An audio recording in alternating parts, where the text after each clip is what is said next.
एक अमीर अपने बेटे की एक बुरी आदत से बहुत ही परेशान था। उसका बेटा हमेशा देर से उठता था। वो जब भी बेटे से इस आदत को छोड़ने को कहता तो एक ही जवाब मिलता, पिताजी अभी मैं इतना छोटा हूँ, धीरे धीरे आदत छोड़ दूंगा। पर वो कभी भी इस आदत को छोड़ने का प्रयास ही नहीं करता था। उन्हीं दिनों एक महात्मा गांव में पधारे हुए थे। जब आदमी को उनकी ख्याति के बारे में पता चला तो वो तुरंत उनके पास पहुंचा और अपनी समस्या बताने लगा। महात्मा जी ने उसकी बात सुनी और कहा, ठीक है, आप अपने बेटे को कल सुबह बगीचे में लेकर आइए, वहीं पर मैं आपको उपाय बताऊंगा।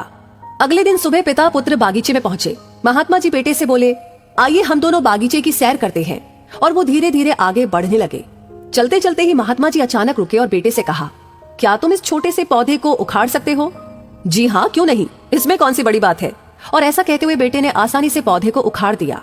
फिर वे आगे बढ़े और थोड़ी देर बाद महात्मा जी ने थोड़े बड़े पौधे की तरफ इशारा करते हुए कहा, क्या तुम इसे भी उखाड़ सकते हो?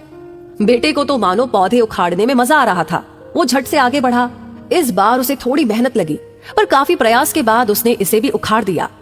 वे फिर आगे बढ़ गए और कुछ देर बाद पुनः महात्मा जी ने एक पेड़ की तरफ इशारा करते हुए बेटे से इसे उखाड़ने के लिए कहा। बेटे ने पेड़ का तना पकड़ा और उसे जोर जोर से खींचने लगा, पर पेड़ तो हिलने का नाम भी नहीं ले रहा था।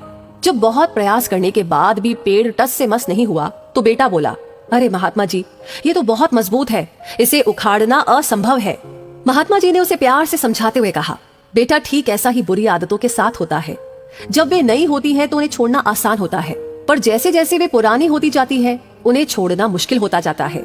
बेटे को महात्मा जी की बात समझ में आ गई।